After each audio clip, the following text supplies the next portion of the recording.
Yo, what's up? Manonood na naman po tayo ng balita, no? Galing po ito kay Boss Dada.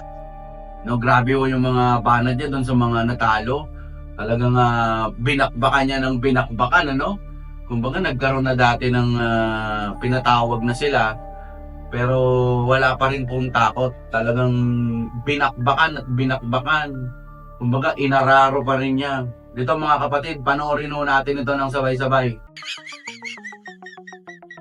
Ayan oh. Oh, itong kumag na to. Ito yung taga-tagig na kumakapagsalita, kumakanganga. At ito ang nagpa-content kay Grijalde.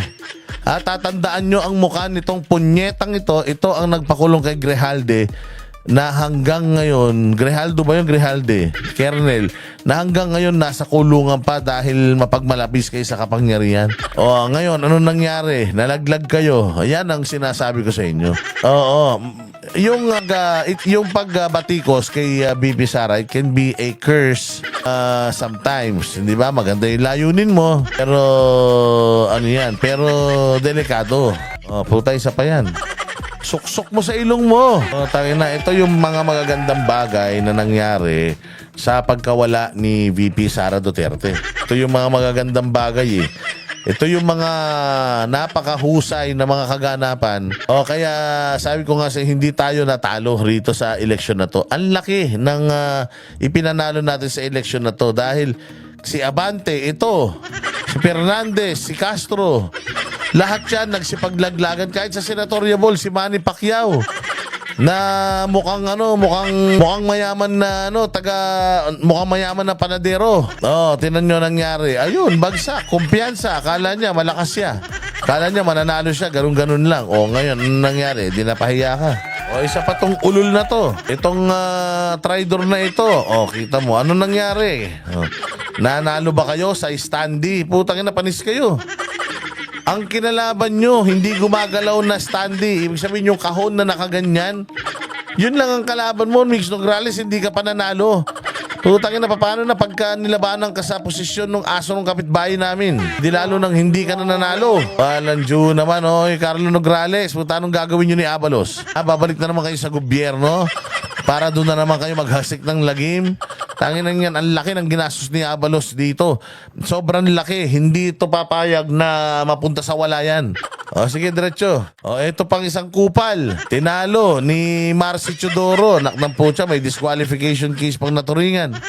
Tinalo si Coco Pimentel. Senador ka pa naman. Tayo na kinila ka sa buong Pilipinas. Tapos, kalit na distrito sa Marikina, natalo ka pa. Yan ang this is what you get. From targeting VP Inday Sara. Yan ang napala nyo. Isa pa tong kupal na to. Utangin na tali-talinuhan. Inuna pang tumakbo sa politika bago maghilod. Ang inan tong mga makakaliwa na to. Ayan ang isa. Yan ang gusto kong makita.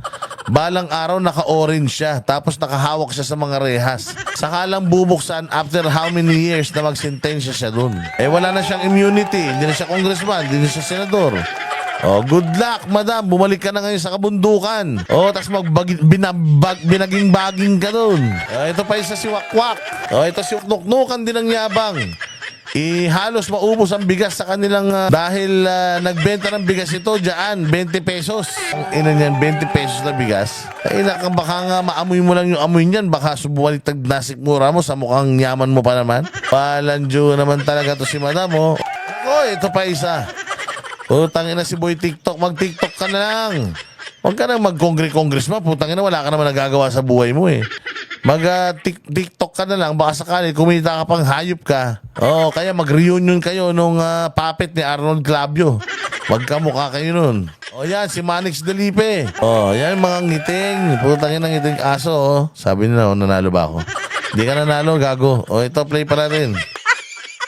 Ayan na matindi si Benny Abante. Si Benny Abante nagpunta si Inday Sara doon, hindi naman siya inaano, hindi naman siya sinapay yung anak nito. Hindi naman pinapangalanan ni Inday Sara. Anong ginawa?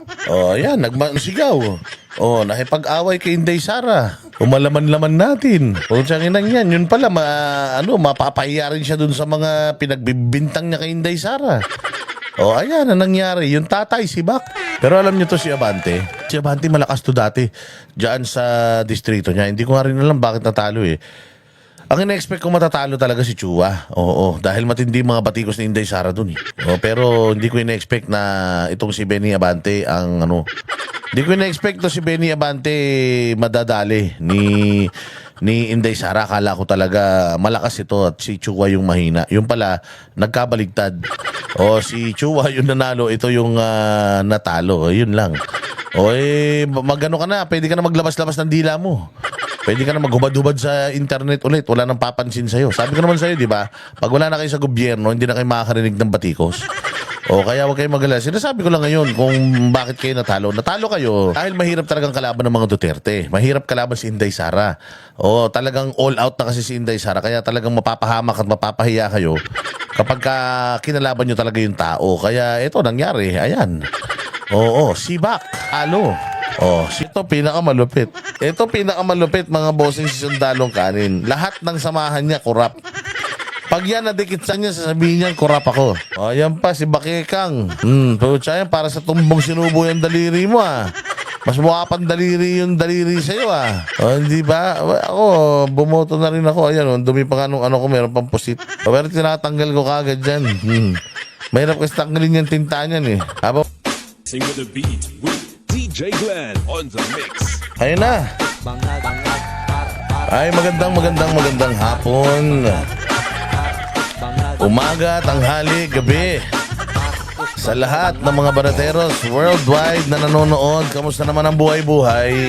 Ito na naman po ang inyong pinakapaboritong walang kwenta at kumag na vlogger sa buong Pilipinas. Huwag po kayong maniniwala sa lahat ng mga sasabihin ng mga vlogger na to.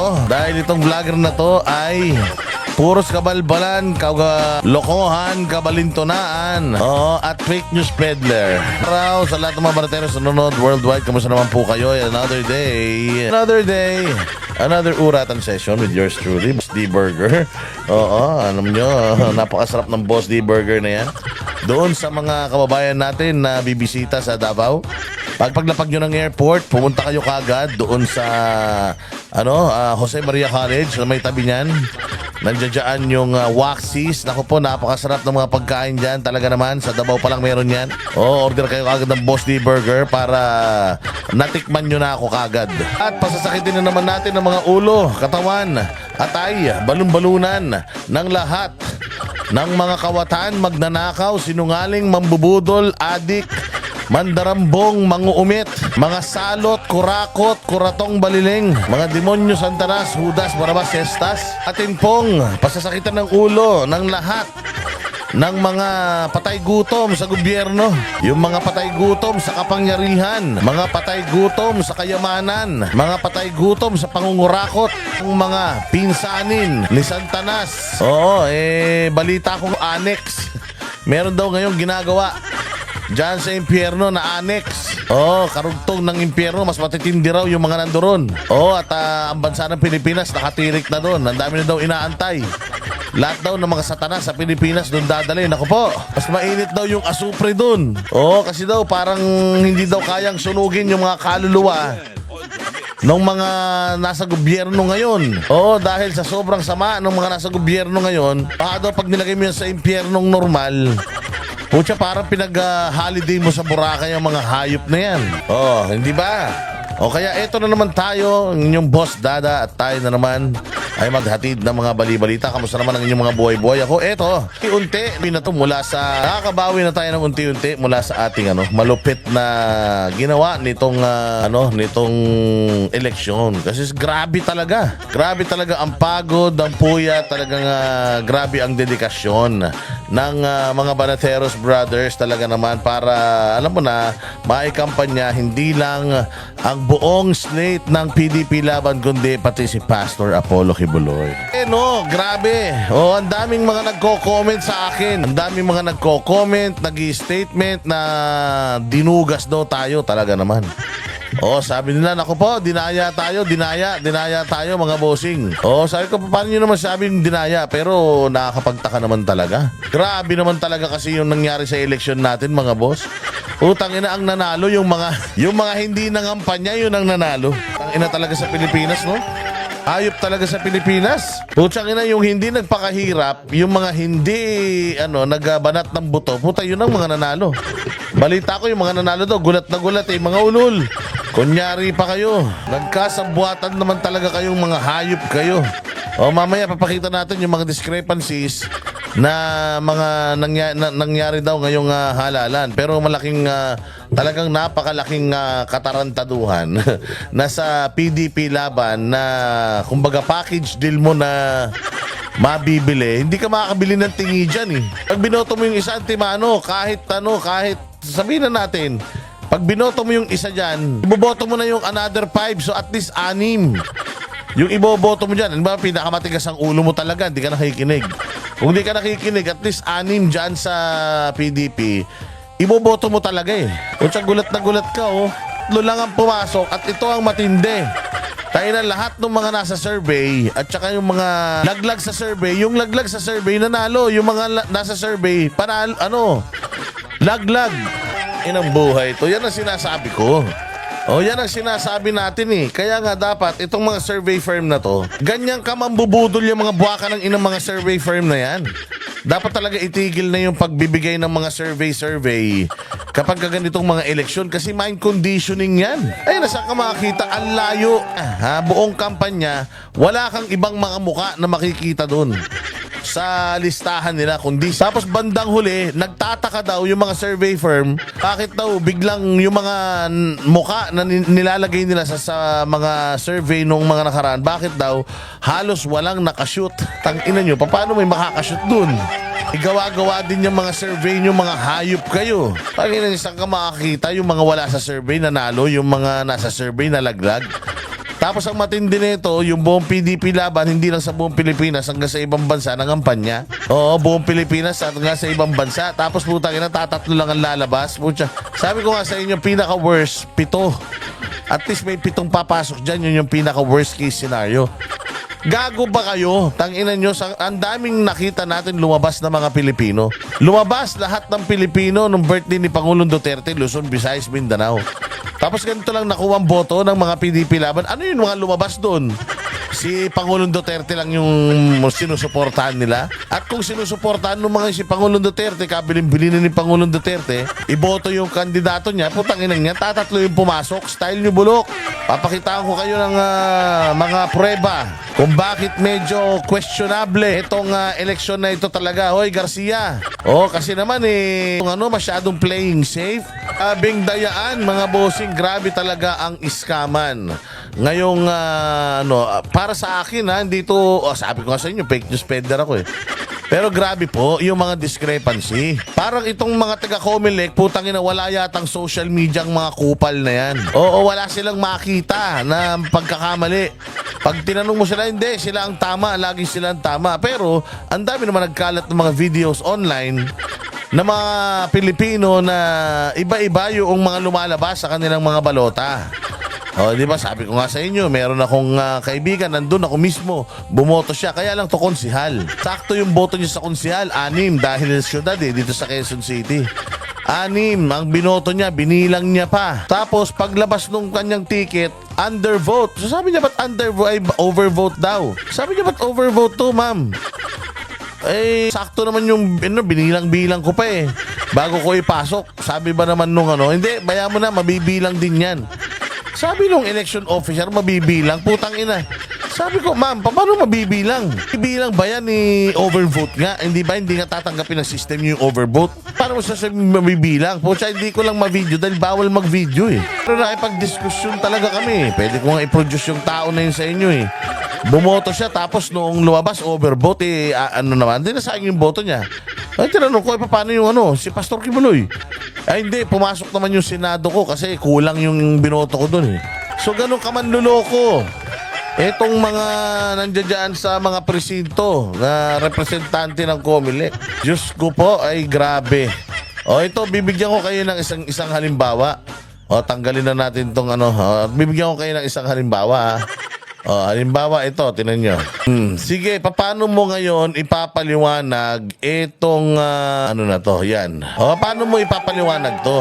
Sa lahat ng syudad, From Quezon City, Caloocan, Taguig, Pasig, Paranaque, Las Piñas, Rizal, Isabela, Antipolo, La Union, Cainta, San Juan. Laging nasa 42% or number 42 or 42nd. Laging dun lang naglalaro si Pastor Apollo Kibuloy. Saan ka naman makakita ng ganyan? Napako na sa 42. Sobrang imposible naman yan. Buong Makati, Navotas, Cabagan, Bulacan, Pateros. O itong buong Metro Manila. Sa buong Metro Manila, si Pastor Apollo Kibuloy, 42nd, pang 42nd. Consistent yung kanyang standing. Nakapako siya sa 42nd, hindi man lang siya nag-45.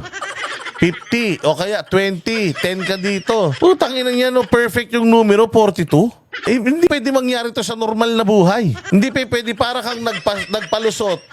Para kang nagpalusot ng bala ng sumpit doon sa isa pang sumpit. Oo, yung munggo, di ba? Yun ang masarap ibala sa sumpit. Parang pinashoot mo siya doon sa sumpit nung kalaban mo, tas nalunok niya yung munggo mo. Parang ganun ka-imposible to. Walang iya, 42 all throughout. Quezon City, Muntinlupa, Caloocan, Marikina, Taguig, Malabon, Pasig, Makati, Paranaque, Mandaluyong, Las Piñas, Navotas, Rizal, Angono, Isabela, Ilagan, Antipolo, Bulacan, La Union, Pateros, Abrabayan, Abrabayan, Cainta, San Juan, Cabagan. Puro 42. Putang inang yan. Imposible yan. At least minsan meron kang 10%, 15%, meron kang malakas dito, malakas dyan. Tandaan nyo sa lahat ng key cities sa buong Pilipinas, may simbahan si Pastor Apollo Kibuloy. Oo po siya, mantakin mo, ganito ang kalalabasan. Boto niya, 7,000, 6,000. Kalokohan to. Siguro hindi mo na kailangan maging rocket scientist para lang maintindihan na yung ganitong klase ng bagay, para kang nagpatama ng kidlat sa 5 lugar. O ganun ka-imposible ito. 42nd, lagi na lang siyang 42. Parang, di ba, parang pre-programmed na. O sa ilan lang ang boto na nakuha ni Pastor Kibuloy? 5 milyon mahigit. Ang total member nila worldwide, 7 million. Let's say, for example, 5 milyon silang bumoto sa Pilipinas. So, ibig sabihin, mga members lang ang bumoto? Kay Pastor Apollo sa Pilipinas, inendorso siya ni Inday, inendorso pa siya ni BP Sara. Kaya tama yung hiling ni Pastor Apollo Kibuloy. Tama po yung hiling ni Pastor Apollo Kibuloy na mag-manual recount tayo para talagang sure. O, tingnan natin kung ano idadahilan naman nitong kupal na si George Garcia na ito. Ang kakapal ng mga mukha nyo. O, ako naman kasi, tanggap naman na natin. Natalo si Pastor, na natalo. Kasi nga, katulad nga sinasabi ko sa inyo, hindi naman niya talaga hangad yan. Kaya nga mamaya, may papaliwanag ako sa inyong malupit. Pero dito muna tayo ngayon sa Pandaraya. O, ito pa isa. O, tingnan ninyo ito isang Pandaraya na ito. O. Ang Region 11 po ay may 3.4 million votes na ang Region 11, Davao Region niya na may 3 or 4 million na botante yan. Davao Region. Taga saan si Pastor? Sa Davao. Taga-asa si Duterte? Sa Davao. O, taga-asa si Bato? Sa Davao. Taga-asa si Bongo? Sa Davao. Putang ina, Duterte town yan. Davao Region, Oriental, Occidental, Del Sur, Del Norte, Oro, yan yung mga sa Davao. Lahat yan, Duterte yan. O, saan napunta yung boto dyan? Tingnan niyo lalabas na boto sa Mindanao. pakalaki nito. Davao de Oro, Davao del Norte, Davao del Sur, Davao Oriental, Davao Occidental. Yes, and this is definitely 12. Ayan imagine. Sa Region 11, buong Davao, si Bongo nakakuha lang ng 1.7 million. Si Bato de la Rosa, 1.7. Walang nanalo dito na ibang lahi. Puro PDP dito. Pero tingnan nyo boto. Kung 3-4 na milyon yung botante dyan, asan yung kalahati? Diba? Analo yung PDP natin sa Davao Pero kung titingnan mo yung numero, 1,076 lang si Senator Bongo. Putang ina, ibig sabihin dun mismo kung saan siya nakatira, mas konti yung bumoto sa kanya kaysa sa ibang lugar. Kasi nag-20 million nag-21 million, actually 26 million nga yun nag-21 million si Senator Bongo, tapos sa mismong hometown niya 1,075,000. Tangina, lokohin yung lelang nyo. Binawasan nyo na si Bato. Pucha yan, kinaltasan na nga ng kanyang kayamanan, pucha, ganito pa ginagawa nyo. Senator Bato, 174. Makikita mo dito sa Region 11, dikit-dikit talaga sila. Dapat ganyan. Pero yung 1 million lang ang turnout mo, putang ina, hindi tama yan. Revenge vote nga yan eh. Yung mga nasa Davao, talagang magre-revenge vote sila eh. PDP straight sila eh. Tapos ganito, ito na yung landslide sa atin sa Davao. 1.76 kalahati lang to nung 3.5 million na sinasabi ni Madam na pinsan ni Baste. Mas madami pa yun yung mabibili mong karni doon kesa dyan sa binoto nila. So ginamitan talaga ng matinding mahika ito, mga partner. Oh. All are Duterte aligned candidates. 1 to 12? Yes, 1 to 12. So, Can you read them? Even if Yes. 5 lang ito. yeah, so yung 1 to 5 nakita natin, Bongo de la Rosa, Marcoleta, Jimmy Bondoc, you have Philip Salvador, and then you have sa 6 to 12, you have Raul Rambino, JV Hinlo, Apollo Kibuloy, Mga Vic hindi nga Rodriguez, ang iba. Doc Wait lang, Marites Mata, Camille Villar, and Amy Marcos. All are, by the way, have been formally endorsed by the Dutertes. Oh, di ba? Nakita niyo yung sinasabi. Ang Ang Region boto, 11 ang po boto ay may po 3 ang 3.4 million supposedly ang boto. Tapos yung bumoto sa mga kandidato natin, ano nangyari dun sa another 1.7? Di ba? Yung kasi kung 3 million yan, sabi ko nga sa inyo, kung 3 million yan, 3 million na kagad yung boto ng mga taga Davao, lalong-lalo na KOJC. Halos lahat ng mga members ng KOJC nationwide nagsiuwi ng Davao para lang pumila kasi pumirma at magboto. Kasi sila po ang talagang inaasahan pagdating sa mga eleksyon dahil nga marami silang tao. Kaya alam nila yung kalakaran. Mantakin mo ha. Na naginip daw si Jay na ang panaginip niya, meron daw nag-offer kay pastor ng 400 million pesos para manalo sa sa pagkasenador. Ngayon, ang sabi daw ni pastor sa panaginip ni Jay Guevara, ayaw ko tanggapin yan kasi anti-corruption nga ako tapos tatanggapin bribery mo. Di corruption din yan. Unang-una sa lahat, yung ospital na pagdadalan mo ng mga sample ko, merong red flag yan dahil merong niloko scam ng mga ng mga kliyente. 400 million. Tayo na sobra. 400 million mga bossing ang tinapon nila. Per kandidato, di umano sa panaginip ni Jay. 400 million, tapos ilang kandidato daw yun. Pucha, Millionaires Club ang mga nasa kapamahalaan. Ayop naman talaga. Sige, ito naman, patawanin ko naman kayo. Eto. Lalong-lalo na ngayon, meron ng Ayan. Si Wakwak. Wak. Pero ayun hindi, ito, ulitin lang natin. Yung ni Pastor Apollo Kibuloy, ito pa yung isa. Ito pa yung isang dahilan. Ayan, di ba? 42. Napaka-imposible talaga niyan na consistently, meron ka zero, meron kang na mataas, na mababa. So ano yun? Pare-parehas, pantay-pantay. Lahat ng city, yung awareness nila kay Pastor Apollo Kibuloy, yung boto pang 40 second lang. Dito pa lang alam mo na may kakaiba Dito pa lang alam mo na may kabulastugan na kaya wag tayong papayag. Kaya nga sana kung talagang transparent ang COMELEC at nagre-request si Pastor Apollo Kibuloy ng manual checking, di manual natin para mawala yung agam-agam. Baka mamaya na naman kayo na naman galit, ipahuli nyo na naman yan. Balita ko yung mga vlogger sa kabila. Wala na daw ganang kumain wala na makain. Natalo na yung mga amo nila. Atay kayo ngayon. Sira kayo ng sira. Nagpagamit kayo ng eleksyon. Ngayon, nagsitalo. Yung mga kandidato nyo, paano na yung mga bayad sa inyo? Di maghahanap na naman kayo ng panibagong financier niyan. Hindi ba? Alam nyo ba dito kay Pastor Apollo Kibuloy, pagkatalo namin, alam mo ba na nag-usap-usap kami kagad at alam nyo kung anong napag-usapan namin? Ang sabi ni Pastor Kibuloy, yaan kasing pagiging senador, okay naman yan sa akin. Maganda, ayaw ko talaga niyan dati, pero sa nangyari sa akin, in-applyan ko na din para maayos ko yung sistema.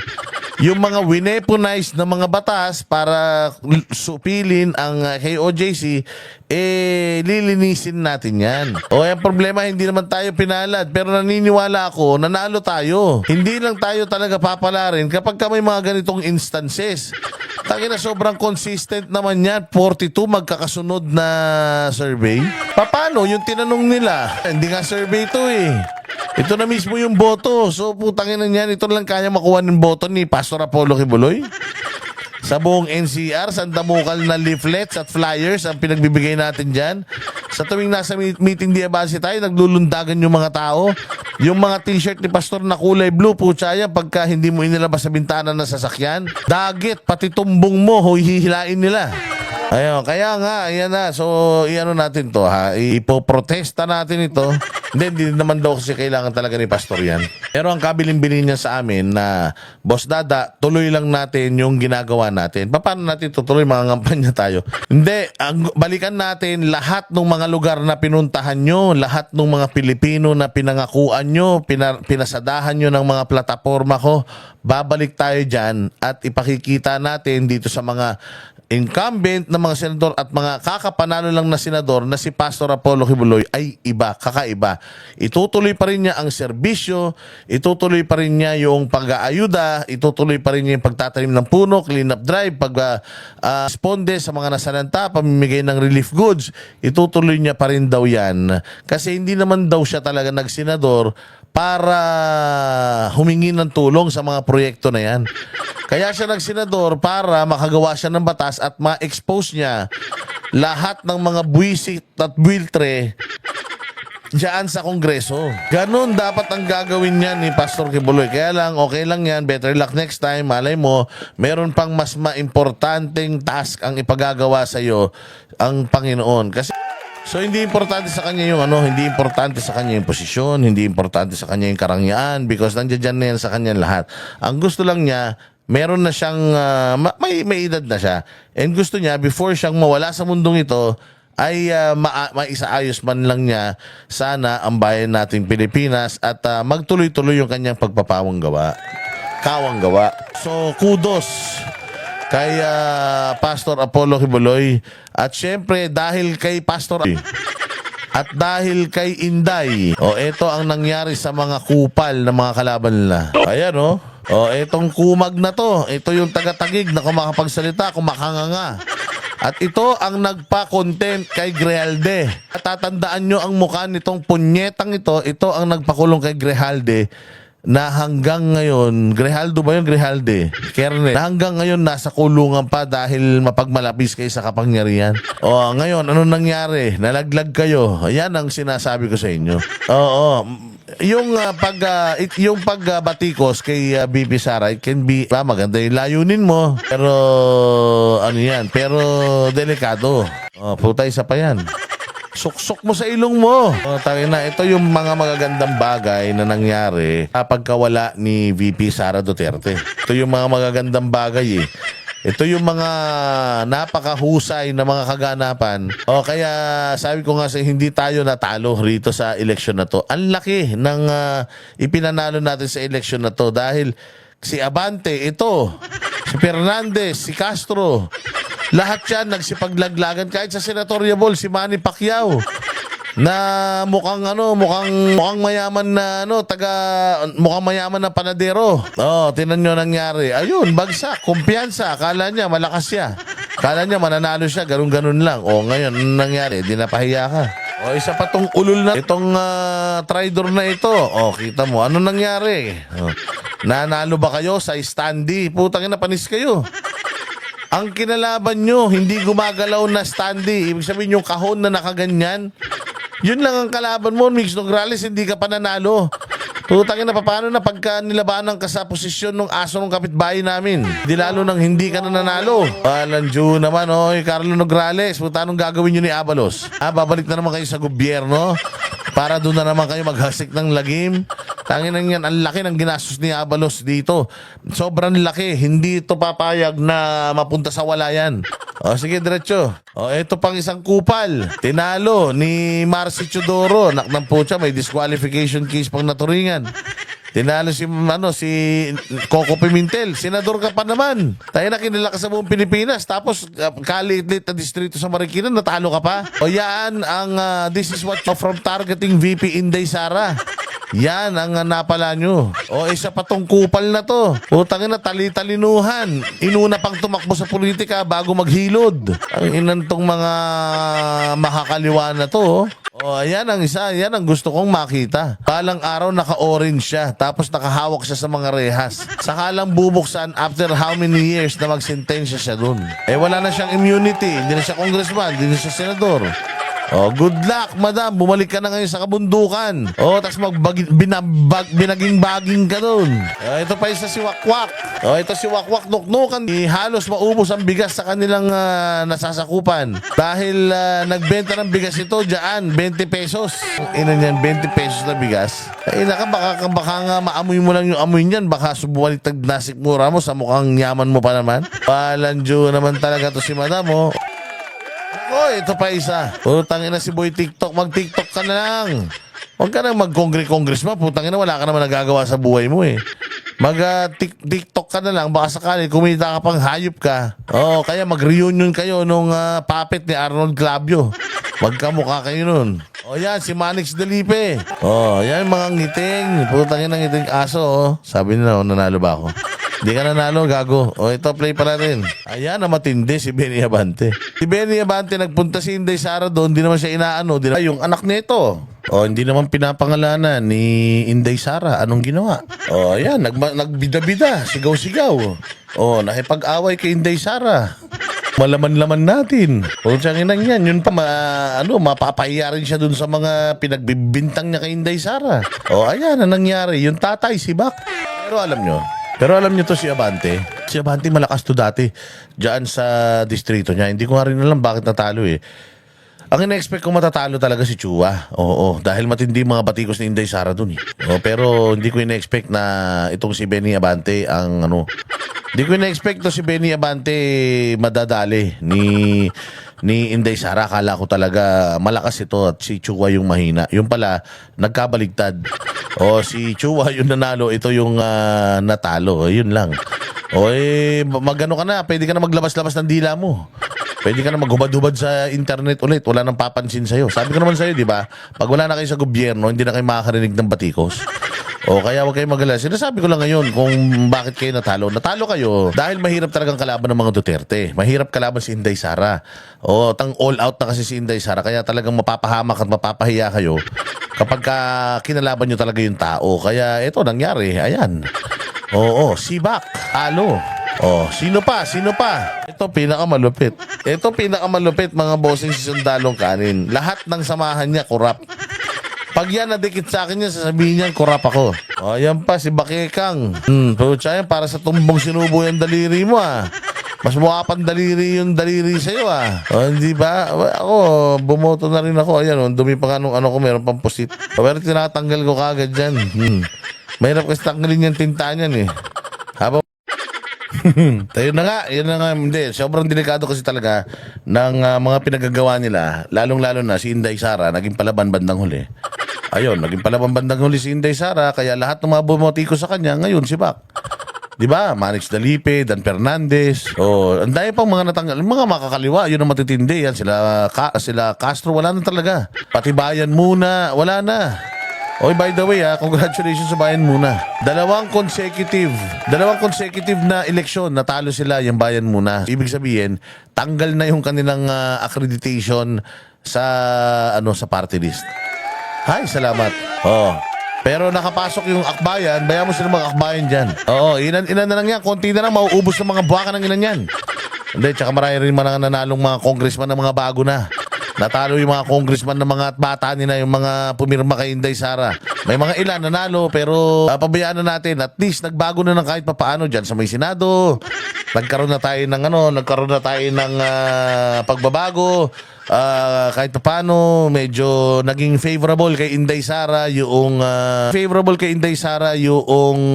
mga nanalong kandidato sa pagkasenado. Dito naman sa Congress kahit paano syempre kailangan na naman nilang magbotohan kung sino yung magiging Speaker of the House. Sana hindi na si Romualdez. Although nanalo ako Bicol party list, pero tingnan natin kung anong mga mangyayari. Wala na yung mga yung mga kupal diyan, natalo na lahat. Yung mga nasa Quadcom wala na. Si Paduano wala na rin. Putang ina, doon na siya sa bahay magsisisigaw. I-contempt niya lahat ng mga tao sa bahay nila. Kung gusto niya mamatay siya, wala kang pimpakayanam. O kayong mga dating mga congressman na banas na banas tayo, wala na kayo sa gobyerno, yan kayo barbers, o wala na pa sa inyo. Kung wala na kayo sa gobyerno, halimbawa man natalo yung si Barbers, di ko na kung natalo yan eh. Pero yan, sila Manix Dalipe, itong sila Abante, yung mga kupal yan, sila Zamora, Pam Zamora. O kahit anong gawin nyo, gusto nyo, putanginan nyo, magsuntukan kayo araw-araw mga talunan, walang problema. Hindi kayo kawalan, kahit anong gawin, masagasaan kayo, hindi namin kayo hahanapin, huwag na kayong bumalik. Ano pa mga issue? Ito pa ang isang sa ating bayang Pilipinas. Naku po. Kung si Inday Sara, mga bossing, sabi ko nga sa inyo, lahat ng mga hinawakan ni Inday Sara nanalo, lahat ng binatikos, karamihan sa mga binatikos ni Inday Sara nalaglag. Putang ina, ito ang pinakamalas. Itong traidor na ito. Ito inano ng ombudsman. Sinabi ng ombudsman itong itong matandang to, sabi, ano ka na dyan, step down. Ayaw. Utang dinimanda niya yung nagdemanda sa kanya. So napakatigas ng mukha nito. Piling niya siya may-ari talaga ng Cebu. Ngayon, dyan din, speaking of survey din. Dyan sa survey sa Cebu, grabe yung Pambari 4, sobrang down yan. Siya sa pagiging mayor, gobernador dahil daw kay Pastor Apollo Kibuloy. At pag nanalo daw siya, personal daw, gusto niya si Pastor Apollo Kibuloy pumunta sa Kapitolyo at bindisyonan yung Kapitolyo ng Cebu dahil madami daw yawa. Ayan yawa.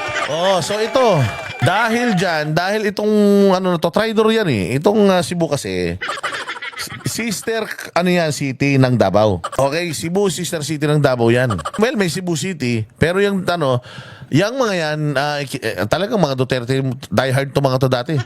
Si BP Sara, kaibigan to mga to, kaibigan yung anak niyang babae. Pero pumirma yung asawa. Tapos mga mayors diyan sa Cebu, mayors, congressman, pumirma kay Inday Sara sa impeachment. Putsang ina.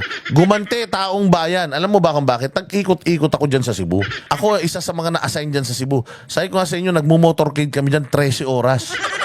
Nag-ikot-ikot kami dyan sa Cebu. Ang dami namin mga town hall meetings dyan. At lahat ng tao dyan, PDP laban. Pero alam nila na yung mga mayor nila, mga congressman nila, puros mga traidor. Sabi nila, ayaw namin ma-associate sa mga traidor. Kasi sabi ko, ang mga taga Cebu ay traidor. Bakit? Putsang ina, sister city kayo ng Davao, tinraidor niyo yung mga Duterte. So papayag ba kayo na tawagin kayong traidor? Sabi nila hindi. Bakit kayo traidor? Dahil sa mga leader nyo. Dapat palitan na natin yung mga leader ninyo para hindi na kayo matawag ng mga traidor. Anong ginawa nila? Pinalitan nila yung leadership. Nilaglag nila itong mga hayop na ito. Nilaglag nila itong mga kupal na ito. Bakit? Putang ina, die hard eh. BBM supporter. Tingnan mo, sabi ko sa inyo, kamalas mo pagka ikaw ay inendorso ni BBM. Lahat ng inendorso ni BBM, alam nyo ba sa kabilang kampo daw, yung mga vlogger nila, wala na daw mga gana mag-vlog? Ang bobobo na nga, wala pang gana mag-vlog. Putang ina kasi daw ang tatamlay dahil, putang ina, nawala yabang nila. Paano? Yung mga kinandidato nung anong amo nilang sabog. Kabog-sabog din. Laglag lahat. Puta, ang lalakas na mga ang lalakas na mga kandidato. Ay yabang-yabang ni Bongbong Marcos, putang ina. Napakayabang ni Bongbong, ilang kandidato lang niya pumasok. Bibilangin ni Memia, ilang kandidato niya pumasok. Si Bongbong pakamalas nito. Sino nilang kandidato niya? Si Pacquiao, Tolentino, Abalos, Binay, at saka si Bong Revilla. Pukin ang ina niyan, ang lalakas ng mga pangalan na yan. Anong nangyari sa 5 na yan? Laglag. Ilan lang kandidato ni Iilan lang ang kandidato ni Bongbong. Pumasok si Tulfo, si Erwin Tulfo pumasok. Si Tito Soto at si Lacson, pumasok 3. Yun lang yung kandidato niya pumasok 3, nasa administrasyon ka pa. Nasa inyo pa pera. Tatatlong kandidato lang pumasok. O, buti pa yung PDP. Kahit pa paano, pumasok si Bongo, pumasok si Bato, pumasok si Marcoleta. Pucha, yung dalawang ampon, last minute, pumasok pa. O, at least kahit pa paano yung PDP, meron 5. O, diba? O, saan ka pa? So sabi ko nga, yung kabila, tamlay na tamlay kasi gusto nila tayong asarin. Gusto nila tayong asarin dahil natalo si Pastor Apollo Kibuloy. Kaya lang inanginan yan, yung mga kandidato nila na ang lalakas din, puta natalo din. O hindi ba, sabi ko nga, si Pastor Apollo Kibuloy, kahit matalo yan, walang pakialam yan.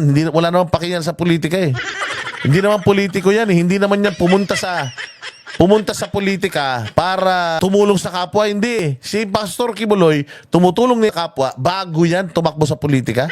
Eh yung mga kandidato nyo, tanginan yan, kailangan pa maghabayad ng 400 million. Sorry. Kasi si Jay, meron siyang panaginip. Panaginip si Jay. Meron daw lumapit. Na humihingi daw ng 400 million para na posisyon sa senador. Pero panaginip lang naman ni Jay yun. Hindi totoo yun. Ngayon daw, sa panaginip ni Jay, inalok daw si Pastor. Inalok daw si Pastor ng 400 million. Kaya lang ang sabi ni Pastor Kibuloy, ang sabi daw ni Pastor, hindi ko yan tatanggapin kasi kaya nga ako papasok sa politika dahil zero corruption eh. Tapos sisimulan ko yung pangangampanya ko ng corruption. Oo, sorry, pero hindi. Mag-iikot na lang kami sa buong Pilipinas kaysa magbayad kami. Tapos bigla daw nagising na si Jay Guevara. Yun yung panaginip niya. So kung hindi mo kaya magbayad ng 400 million sa panaginip ni Jay, hindi ka mananalo. Nagkataon si Bongo nagkataon tawag dito. Si Bongo nagkataon malakas talaga. Si Bato malakas talaga, si Marcoleta. Actually, lahat sila malakas. Lahat sila malakas sa makita. Buong Davao. Ang lumabas lang na boto, 4 na milyon ang boto diyan. Saan napunta yung Saan napunta yung 2 milyon mahigit na boto? Tanginan nyo, mandurugas kayo talaga. Saan nila dinala eh? So sabi ko nga sa inyo, kabaligtaran, si Inday Sara, yung mga hinahawakan niya, lahat nanalo. Ito si Bongbong, dahil wala nang tiwala sa kanya tao, pucha, ito, Gwen Garcia, ang lakas nito. Diyan sa Cebu, pucha, parang Diyos yan. Tingnan mo ang inasta. Meron ng 20 bugas por kilo, 100% nagsuporta sa atong minahal nga presidente. Utangin na, yan yung salot Ayan yung may pangin na kamalas-malas. Utangin na yan. Sabi ko sa inyo sa sobrang bobo nito, at sa sobrang wala nang tiwala tao dito, ang mga Binay hindi natatalo yan. Ang mga Binay hindi natatalo yan. Putang ina, matatalo lang ang Binay pag di mo sila nakita sa sobrang dilim. Tas si Nancy nga nanalo ang dilim-dilim. Nakita pa rin nila si Nancy na iboto nila Tas ito si Abby Binay, mas maputi ito, puta hindi na iboto. Bakit? Binay yan, malakas siya. Puta ito pa. Si Bong Revilla. Hindi natatalo si Bong Revilla. Putang ina, kahit budots ng budots yan, hindi natalo si Bong Revilla. Meron nga akong kaibigan sabi sa akin, putang ina pare, kaya na si Bong Revilla. Kasi budots ang sinayaw. Dapat ang sinayaw niya, yung Ebat Adan. Putang ina, kung yung Ebat Adan ang sinayaw ni Bong Revilla, baka nanalo daw siya. Kasi laos na yung budots Sabi ko, gago. Kaya natalo si Bong Revilla dahil bobo si Bongbong Tangina, ikaw ba naman habang nangangampanya kayo, puta, gumawa ka ng karumal-dumal na katraidoran sa Pilipinas, pinadala mo si Pangulong Duterte sa ibang bansa, mananalo pa ba kayo niyan? Sigurado, sure lose na kayo niyan. Ayun mantakin mo, Bong Revilla natalo. Si Tolentino, incumbent. Putang ina, nanalo yan. Pucha, natalo. Kaya nga sumama yan kay Bongbong Marcos Nasa PDP na yan, lumipat yan kay Bongbong. Akala niya mananalo siya doon. Putang ina, minalas, talo. Si Abalos, putsang inang yan, ang daming perang winaldas niyan. Lahat yata ng kinita niyan, putya, binuhos niyan sa pangangampanya. Umpisa pa lang, putang ina yung tarpaulin niya kahit mali-mali yung spelling. Andiyan dyan na sa mga highway sa buong Pilipinas. Putang ina yung tarpaulin niya mas malaki pa sa mga bahay. Pero talo. Ito matindi mga boss. Hindi natatalo yun. Yung Manny Pacquiao, putya yan, idol ng bayan. First time natalo, Manny Pacquiao natalo, putya yan. Imposible yun. So natalo yung Manny Pacquiao. Ang lakas nun, dumikit dito sa switik na salot na to, pinaglihi sa balat. Putang ina yan, talo si Manny Pacquiao, nawala iyabang. Sabi pa naman niya, ako yung bobo. Ang ina niya, pinagtatanggol niya pa to si Marcos. Sigurado kalaban na naman yan si Marcos ngayon. Pag tinanong mo si Pacquiao, ano masasabi mo sa mga Marcos? Ninakaw niya ng pera ng Pilipinas. Dapat managot sila. Ganun na naman sasabihin na ulul na yan. Alas eh. O, tinan mo, ayan, dinikitan ni Gwen. Dumikit si Gwen dyan. O, ano nangyari? Putang ina niyan. Tinrider nila mga Duterte. Ito nangyari. Marcos Jr.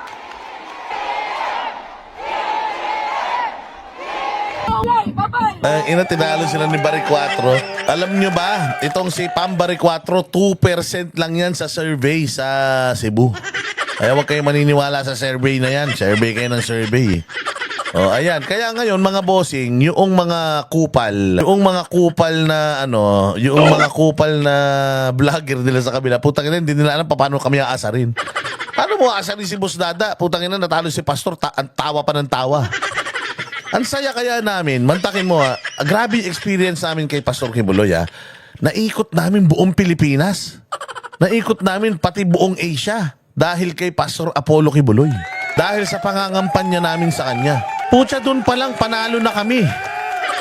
Sa experiences pa lang, panalo na kami. Doon pa lang sa mga na-convert namin na mga galit sa kanya, panalo na si Pastor. Sa pagkakakilala ng mga tao ngayon kay Pastor, panalo na si Pastor. Anong gagawin namin ngayon? Oh, alam nyo ba, ito aabangan nyo ito aabangan nyo sa mga banateros.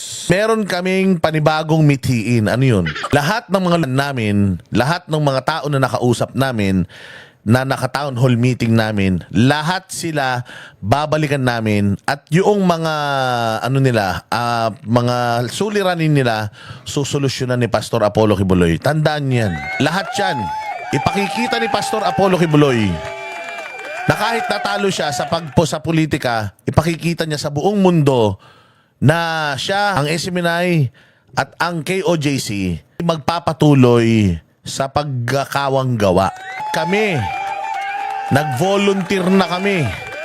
Sabi namin, gamitin mo kami. Lahat ng kailangan mong ipagawa sa amin, gagawin namin, ipakikita namin sa buong mundo kung gaano kawalang kwenta yung mga nanalong kandidato. Walang magagawa yan sa Pilipinas. Si Pastor Apollo Kibuloy, tingnan ninyo kung anong mga magagawa niyan. Makalabas lang si Pastor, dire-diretso na yan. Sobrang dinaya nyo, di ba? Oh. Ay, sabi nga ni Pastor, huwag kayong mag-alala, Banateros. Kasi sabi ni Pastor, alam ko naman, Banateros, na excited na rin kayo sa mga proyekto natin, sa mga gusto natin gawin. Huwag kayong mag-alala. Itutuloy natin yan. Lahat ng mga ipinangako natin sa tao na gagawin natin, itutuloy natin yan. Ang lupit! So, hindi man makagawa ng batas si Pastor Apollo Kibuloy para sa inyo, gagawa kami ng mga bagay para makatulong sa inyo. Yeah, sabi ko nga sa inyo yang napakabilis mag-mobilize ni Pastor Apollo Kibuloy dahil lahat ng key cities at mga kahit hindi major cities sa buong Pilipinas, meron yan siyang KLC, Kingdom Light Congregation, meron yan simbahan.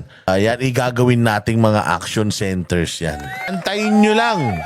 When everything is settled, matapos lahat ng mga problema ni Pastor, manalo siya sa kaso, kumalma lahat ito, live nating ipapakita sa inyong lahat, manunood ang buong mundo, ipapakita natin kung ano ang kayang gawin ng isang Pastor Apollo Kibuloy nang walang pera ng gobyerno na gagastusin. Abangan niyo yan. Ngayon, mga bossing, pag-usapan naman natin yung mga nanalong kandidato. So, ayan yung mga nanalong kandidato. Pang-12 ayan lang nanalo, si Lito Lapid. Si Cayetano, si Soto.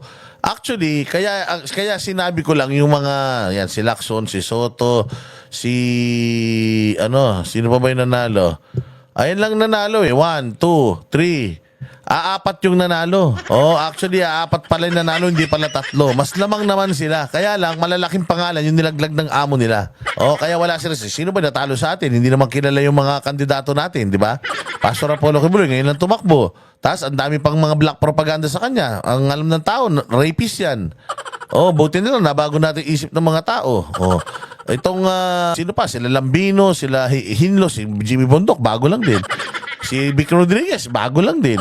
O hindi ba? Muntik-muntikan pa nga makapasok mga yan. Bago lang yung mga yan. Dapat ka nakapasok yan. Kung siguro malinis lang talaga yung halalan, sigurado pumasok yung mga yan. Yung mga kandidato nyo, ang lalaking tao niyan. Ang yayaman yan, ang laking pangalan, mga dati ng mga nakaupo yan, hindi nanalo. Ganon kamalas si Bongbong. Ganon kamay balat yun. O ngayon, pag-usapan natin mga bossing, yung palagi kong sinasabi sa inyo na nakalamang tayo pagdating dito sa eleksyon na to, na kahit na ang nanalo sa PDP laban ay tabalin nga nangyari, 5, kahit di 5 lang yung nanalo dito sa mga kandidato natin, ang kailangan lang natin siyam, okay? Kailangan natin siyam na kandidato na senador para bumoto ng sa impeachment ni VP Sara. Yun na yung impeachment ni VP Sara. Kaya nga masaya na din sila Pastor Kibuloy, yung mga sila JB Hinlo, sila Jimmy Bondoc, masaya na rin sila kasi na nag-gain sila ng experience, although natalo sila, pero yung main objective natin, which is si VP Sara, hindi ma-impeach, napakalakas ng chances natin. O ipapakita ko sa inyo kung gaano tayo kalakas, ha? Ipapakita ko sa inyo kung gaano tayo kalakas. Ayan. Ganito tayo kalakas. Okay? O, ito yan mga bossing, magkakaroon ng impeachment. Ito ang magiging itsura ng impeachment. Kailangan lang ni VP Sara ng siyam na boto para siya ay manalo sa impeachment. Ilan tong nasa kanya? 3, 6, 9, 12. Currently, doon sa mga nakaupong mga kandidato at saka yung mga kandidato na nanalo, so total of 20, I think 24. Total of 24 na mga kandidato yan, na mga senador. Pag hinati-hati mo yan, sino ang mga papabor kay VP Sara? Ayan, kaya nga sabi ko sa inyo si Camille Villar, si Amy Marcos, yung shopping na yan ni Inday Sara, napakagaling kasi nanalo So, parang lumalabas dito sa mga kandidato na kumandidato ngayon, meron tayong 1, 2, 3, 4, 5 na mga kandidato na nakuha. Meron tayong 6 na kandidato ang nakuha natin doon sa mga tumatakbo ngayon. Actually, hindi lang 6. 7 yan. 7 dapat yan. Ito kasi nandito si Bam Aquino. Nakikita nyo dito sa gitna, sa may swing. Nandiyan dyan si Bam Aquino. Nilagay lang siya sa swing. Swing meaning yung gigitna. Oo. Sa current na setup, sa lumalabas na itong si Aquino nilagay sa gitna. Pero hindi. Si Bam Aquino dito yan sa magiging mapupunta yan sa anti-impeachment. Bakit? In-endorse yan ng Iglesia ni Cristo di ba? First time kang in-endorse ng Iglesia ni Cristo. Ayaw ng Iglesia ni Cristo ng impeachment, tapos papabor ka sa impeachment. So itong si Aquino, it's either mag-inhibit yan or dito yan sa anti-impeachment. So ilan na anti-impeachment natin? 13 na. So panalo na tayo kaagad. Bakit? Itong si Villanueva. Actually, ito si Villanueva, ayaw nga nito ng ng impeachment. Si Loren Legarda, Tito Soto at Lacson, dati pa namang mga trapo yan. Laging nasa gitna yan, hindi yan nagkukompromiso. Ito si Wing Gatchalian, re-electionist yan. So, doon na yan pupunta kung saan nakikita niya, makikinabang siya. Itong si Erwin Tulfo, traidor talaga yan. Ito si Ben Tulfo, ito si Rapi Tulfo, re-electionist, pero alam din natin na Marcos na yan. So si Kiko Pangilinan, hardcore, anti-Duterte yan. Dito Lapid, parang lang yan, parang spongha yan. Kung saan, oo lang ng oo yan. Higop lang ng higop yan. Ito si Chis Escudero, alam natin, nasa grupo ng mga yan. So magiging pro-impeachment yan si Risa Ontiveros. So pero kung titingnan mo, 6 lang sila. Pwede pa ngang ito si Rapi Tulfo o kaya itong si Chis Escudero biglang gumitna dahil yan. So with this, ito yung makukuha natin syempre si Robin Padilla, atin yan. Ito si Jinggoy Estrada, natural, ayaw niya ng impeachment. Ayaw din yan nung ginawa nila kay Pangulong Duterte sa ICC. Kasi naging biktima sila noon parehas ito naman si Jinggoy, kapatid niya si JB. So syempre, parehas silang tatay. Common denominator, yung tatay nila na-impeach at saka napatalsik noon. Di ba? Ayaw nila yan. Dalawa na. Ito naman si Cayetano. Alam naman natin talaga na ang puso nito Duterte. Syempre si Villar din. Syempre si Cayetano tsaka kapatid niya magkakampiyan. Si Villar tsaka yung kapatid niya magkakampiyan. Bongo, Bato, tsaka si Amy and Marcoleta, alam natin anti-impeachment yan. So nagtagumpay tayo mga bossing, kaya ang tamlay. Kaya sobrang tamlay ng mga buwaka ng shit. Mga candid na mga vlogger sa kabila kasi alam nila yung pag-asa nilang si VP Sara mawala sa landas nila. Putang ina, pagdating ng 2028, iisa-isahin sila. At kapag si Inday Sara hindi na-impeach, putya, alam na nila ang mangyayari. Pag hindi na-impeach si VP Sara, yari kayo. Lahat yung mga kandidato na yan, pati sa Congress, putang ina, unti-unti yan. Kulay green na lahat yan. Baka magpagawa ng green na barong lahat yan. Kasi nga, alam na si Inday Sara will become the next president. So lahat yan magpapalapad na ng papel kay Inday Sara. So paano na? Putang ina, wala na yung mga nagbabayad ng mga vloggers. So paano na ngayon ang sweldo ng mga vloggers? Talo na. Natalo na yung mga nagbabayad ng mga talent fee ng mga vloggers. Paano na yan? Putang ina, wala na trabaho. Mga patay gutom na naman kayo. Balik na naman kayo sa mantika at saka toyo. Yan ang sinasabi ko sa inyo. Ang inaakala nyo siguro, dahil malakas kayo ngayon, tumatamasa kayo ngayon, panay-kabig kayo. Tapos puta siguro, mga one day millionaire ang mga putang ina. Yung mga dating patay gutom na vlogger, may mga sasakyan, nakakondo na. Eh putang ina, biglang magbabago, magsishift. Pinadama lang pala kayo, pinakaral lang pala kayo, 3 taon, putang ina, wala na. Tapos biglang pang, Inday Sara, susunod ulit, Duterte ulit yung president. Nako, putang ina, baka maging baka magkalakal na lang yung mga vlogger ni BBM Ayun na, baka mga lakal na lang kayo. So ngayon, may nagbalita ka sa'yo, Boss D, alam mo, putang ina, manood ka sa kabila, yung mga vlogger nila, doon parang wala nang sustansya. Antatamlay. Sabi ko, syempre, putang ina, mawawala na yung sustento nila Mawawala na yung sustento nila, tsaka magiging bulletproof na si Inday Sara pag nanalo siya sa impeachment. Wala na, kahit anong iba mo kay Inday Sara, kahit anong iyak mo, wala na, hindi na yan tatalab sa kanya. Unti-unti na yan lahat. Financier, lahat ng mga tao, lahat ng mga politiko, lahat yan didikit na kay BP. Eh puta, wala pang makakaliwa. Natalo na yung mga maiingay na makakaliwa sa Kongreso. Paano na? Tangina, sabi ko nga sa inyo, ang bilis ng karma. Napakabilis ng karma, mga bossing. Ito, pakinggan natin yung isang yung balitang tungkol dyan. Wait lang. Asan na ba yun? Dynamic. Ito. Pakinggan natin yung balitang tungkol dyan para mas maintindihan. Hindi, ko na yan Wait lang ito. Maganda tong balita na to ni Ed Lugaw Wait lang. Ito. Ipapakita ko sa inyo yung ni Ed Lingaw. Yung isang video niya. Ayan. Pakinggan nyo maigi. Ito yung ito yung sinasabi kong napakahusay na pagsha-shopping na ginawa ni BP Sara. Balikan na natin si Bok Ed Lingaw para sa iba pang paghihimay sa Bilang Pilipino 2025. Bok? Maraming salamat, Julius. Ang sabi nga nila, all roads in the Senate race lead to the impeachment court. Ano pong sabi sa Konstitusyon para sa isang impeachment trial? Kailangan po ng 2/3 vote para ma-convict ang isang taong na-impeach.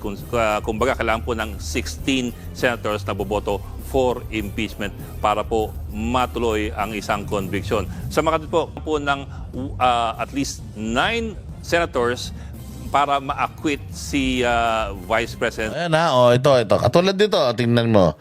Meron, kakalabas lang sa GMA 7. Anong sabi? Marcos not pushing for Sara Duterte's impeachment trial in Senate, says Palas. Anong ibig sabihin yan? Alam na niyan ni Bongbong Marcos. Naputang ina yung impeachment na yan ang magiging pako sa ataol niya. Alam niya na puta nag-fail na talaga sila. Sumablay sila. Sabi ko nga sa inyo, napaka-importante talaga nitong eleksyon na to And nakita din ni Inday Sara Although galit tayo doon sa +2, pero nanalo yung +2 Kaya nga, sobrang importante nitong eleksyon na to. So, well, hindi naman natin kailangan yung +2. Kasi nga, kung nanalo yung 10, hindi natin kailangan yung +2. Mas malaki lamang natin. Pero, mukhang napansin din ni VP Sara that the 10 candidates na we have is not enough. Although, they all have clean hearts. Nakita ni Inday Sara na si JV Hinlo, si Lambino, and sino pa ba? Sila Philip Salvador. Mukhang maliit yung chance na manalo sila because hindi sila ganun ka-popular sa Pilipino. And alam naman natin, ng mga Pilipino, matigas talaga ulo. So, ang ginawa ni VP Sara is she made a covenant with these two candidate na alam niyang mas malaki yung chances na manalo kasi may pera at saka may impluwensya. O saktong-sakto na foresee ni Inday Sara na wait, kung dadayain kami, hindi nila dadayain si Bongo. Sobrang lakas eh. Hindi rin nila dadayain si Bato, sobrang lakas. So kung dadayain kami, ang ilalaglag ng mga yan, etong mga hindi masyadong kilala.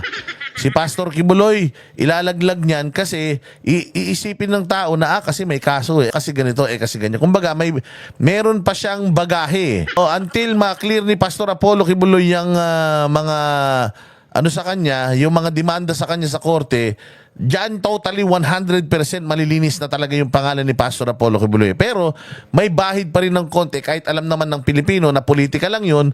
May bahid pa din ng konting-konti. So, meron silang rason kung bakit hindi boboto ng tao si Pastor Kibuloy, ilalaglag nila. Kahit na alam naman natin na lahat ng boboto kay Bongo, kay Bato, boboto kay Pastor. Pero mas okay na sa kanila yun na malaglag si Pastor. Mahirap talaga eh. Kapag pinanalo mo si Pastor, putang ina, kawawa talaga sila eh. Kawawa sila, parang may nanalong 2 Duterte kagad eh. Parang nanalo si Inday Sara at saka si Pangulong Duterte pag pinanalo mo si Pastor eh. 2-in-1 si Pastor eh. 2-in-1 siya eh. Para siyang 2 Duterte, Inday Sara and PRRD in 1. Talino, sobrang tapang, hindi mo mababayaran, malinis ang hangarin, gusto lang maglingkod, tapos willing mamatay. Kaya talagang hindi sila susugal. Putang ina, lahat ng gagawin nilang kabulastugan, gagawin nila, hindi lang pumasok si Pastor. Di ba lang pumasok si Bato, si Bongo, tsaka yan si Marcoleta. Wag lang pumasok si Pastor. So palagay ko nakita yun ni Inday Sara na ilalaglag nila to si Pastor. Sigurado ako hindi nila ipapanalo to eh. At ilalaglag din nila mga kandidato natin. Meron niyang papasok 3, pinaka-safe 3. 3 yung pinaka-safe. So kailangan ko pandagdagan ng 2. Kaya ayun, ayan. O tingnan niyo tong itong report ni Ed Lingao. Sa impeachment charges na kanyang hinaharap sa Senado. So ano po ang komposisyon o lumalabas na komposisyon ng bagong Senado? Tingnan po natin sa meetings na ito. Dito po natin ilalagay yung mga pro-impeachment senators at dito po natin ilalagay yung mga anti-impeachment senators. Ngayon po, konting disclaimer po. Ito po ay possibilities and probabilities dahil po sa Possibilities and probabilities lang, which is pero malamang sa malamang to kasi napag-usapan natin doon nakaraan. Pero nakita mo na may bilang itong pinag-uusapan natin na to dahil dito, Marcos not pushing for Sara Duterte's impeachment trial in Senate. Ayaw na. Bakit? Putang ina, wala na yung mga kaibigan nila sa Congress. Wala na eh. O, tapos yung mga Senado, lumalabas, putang ina, puros mga politiko yung nasa Senado. Re-electionist yung iba. Yung mga nanalo, putang ina, puros anti-administration. Paktay ka diha. Oh. Kaya kaysa mapahiya siya, hindi ma-impeach si BP Sara, putang ina, ipupush na lang niya. Na wag na yung impeachment. Oh, di ba? May plano yan. May ibang plano yan. Putang ina niyan. Hindi man impeachment, puta, may plano yan. Sigurado ako plunder ang ipapail ng mga yan sa ombudsman. Oo, ang gagawin niyan, i-retire niyan. Yung current na ombudsman, lalagyan nila ng appointee nila, tapos putya plunder, ikakaso dyan. Oh, parang ginawa nila kay ERAP. Ganyan yan, pustahan tayo. Kaya, Inday, wag ka magpapalansi sa mga yan. eleksyon sa huli, alam mo naman, wala naman talagang permanente. Simulan po natin dito sa anti-impeachment block. Sa mga mukhang panalo na sa Senado, ito pong si Bongo, siyempre yan po ay anti-impeachment. Si Bato del Rosa, siya din po ay anti-impeachment. Ganoon din po si Rodante Marcoleta. 3 na po. Si Amy Marcos, bagamat kapatid ng Pangulo, mailalagay natin po sa anti-impeachment dahil sa kanyang very close relations with the Vice President. Ngayon, meron pa po tayong si Pia Cayetano at si Camille Villar. Camille Villar po, inendorso ni VP Sara dahil ang sabi nga ni VP Sara, ang pamilya Villar ay maasahan talaga ng pamilya Duterte. They are real friends and true friends na hindi sila iniiwan. Yan daw po ang pamilya Villar ayon sa mga Duterte. Ito po, ang Nationalista Party po ay umiikot sa pamilya Villar. So, NP po, si Camille Villar at si Pia Cayetano po ay nationalista rin. At malaking posibilidad, dyan po siya pupunta. Doon naman tayo sa mga holdover senators, yung mga present senators. Si Robin Padilla, siyempre po, yan po ay anti-impeachment. So, meron po tayong 1, 2, 3, 4, 5, 6, 7. Remember, ang kailangan lang po natin ay 9 senators para po ma-acquit si VP Sara. So far, we have 7 probable senators. Kailangan pa ng 2. Ang kapatid ni Camille Villar ay si Mark Villar. Nationalista party din po. At malamang sa hindi, diyan po siya mapupunta. 8 na po sila. Isa na lang ang kailangan. Meron pa ba rito na maaring mapunta doon? Si Alan Peter Cayetano po, siya rin po ay Nationalista Party. So far po, meron ka na at least 9 na senador na maaaring bumoto against the impeachment. O ayan, so Siyam, meron ng Siyam. Hindi pa nailalagay dyan si Jinggoy, si JB Ejercito, hindi pa nailalagay dyan si Subiri. Ayaw din yan ng impeachment. Ay, Diyos ko Lord. Oh, hindi pa nailalagay dyan. Si Bam Aquino, hindi pa nailalagay dyan. Si Bam Aquino, anti-ano din yan. Sigurado ako, hindi yan mag-impeachment. Either swing or anti-impeachment yan dahil sa Iglesia ni Cristo. O, paano na? O, lamang. Ibig ko bang sabihin na itong lahat ng ito ay pro-impeachment? Yun nga po hindi ka rin sigurado dahil marami sa mga ito ay nagsabi na nung panakaraang mga buwan na hindi sila interesado sa isang impeachment dahil mas marami pang ibang bagay na kailangan pagtuunan ng pansin. So, posible pa po na maliban sa 9 na ito, madagdagan pa ng mga tao mula dito ang mga anti-impeachment. Makikita nyo ang shift ng media. Hindi ba? Kasi tingnan nyo these media people hated the Dutertes so much. But look at them now, giving us an early win. That's an example na na talaga, meron ng shift of favor.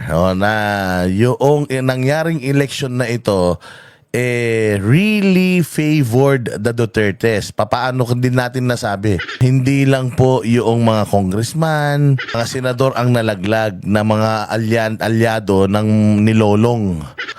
Oo, nilalay. Pati po yung mga local government na PDP, mga LGUs, PDP, malalaking gobernador na malalaking cities, mga mayors dyan, napalitan po lahat ng PDP. So, sa local government ngayon na dating puros Marcos dahil nabayaran ng ayuda, ngayon karamihan dyan PDP na ayaw ng ayuda. So sa local government, hindi na nila kuha. Ang Congress, watak-watak dahil may mga bago. Ang Senate, mas malakas ang mga Duterte, ang mga alyado ng Duterte. So anong gagawin ni Bongbong? Ayan, magbabait-baitan na naman yung ulul na yan. At gagawa na naman yan ng paraan, panibagong estratehiya, gagawa na naman niya ng estratehiya kung papaano nila makaka-atake silang muli. Kasi dihadong-dihado talaga sila dito sa eleksyon. Kaya nga mga kababayan ko, yan yung lagi kong sinasabi. Ibang iklase talaga kapag yung eleksyon ang yung tamang eleksyon yung nangingibabaw. Kasi doon talaga tayo nakakabawi. Although napakalaking mas malaki sana yung victory natin Mas malaki sana yung ating pagsasaya kung nanalo yung 10 kandidato natin. Lalong-lalo na si Pastor Kibuloy, si Vic Rodriguez, si Jimmy Bondoc. Kung nanalo sana yung kahit yung 3 lang na yan, sigurado ako na talagang unstoppable yung trajectory natin, puros pataas yan. But again, wala ganun talaga. I just hope that some of these senators or all of these senators are I hope that they will talk to each other and baguhin na nila yung electoral system natin. Sana hybrid para kahit papaano merong digital, merong online, tapos merong manual din na ipagbabangga natin kung alin yung tama. Sana ganun na. Yung bilangan, merong automated, merong manual para talagang mas na malinis, mas maraming layer ng security, mas magiging credible yung ating election. Ayan so mga kababayan, nagsisimula pa lang tayo. Keep your head up high. Huwag po kayong masyadong nalulungkot dahil gising naman ang Diyos. Lagi naman nakatingin ang Diyos sa atin at may plano yan. Sabi ko nga sa inyo, marami rin mga nagsabi noong nakaraang eleksyon na bigyan natin ng pagkakataon si Bongbong na manalo para kung halimbawa sumablay, o di at least nalaman natin, o yan, let's just adhere to that. O ayan, sinubukan naman natin si Bongbong, nanalo, pumalpak, o di ba? O so at least alam na natin na hindi na sila dapat manalo sa kahit na anong national position. Well, ihuli na natin to si Amy. Pero wala na dapat Marcos na makahawak ng national position dahil ibang klase kung malasing sa kapangyarihan ng mga yan. Pag malango sa kapangyarihan, walang katapusan. Kaya mga bossing, wag nating kalimutan, bilog ang bola. At unti-unti, medyo gumaganda ang laban natin. Basta maging mapagmatsyag lang tayo. At ibabalita natin sa inyo kung ano pa yung mga makakalap natin ng mga mabubuting balita dyan para hindi na kayo nalulungkot. Okay. Sumabuhay kayong lahat. God bless us all and God bless the Philippines. Kita-kits sa susunod na vlog. Kami ang boses ng masa, hindi natatakot. Walang bahid ng sismis, lahat ay totoo. Kahit sino ka pa, pag mali ka babanatan ka. Walang pinipili kulay, wala kaming kinikilingan. Basta para sa bayan, kami pagdama palakpakan, pag mali banatan, di matitinag, di matatakot. Para sa bayan, tuloy ang sigaw. Sa harap ng kamera, walang halong takot. Layo'y ang hustisya at totoo. Yun, walang pinipili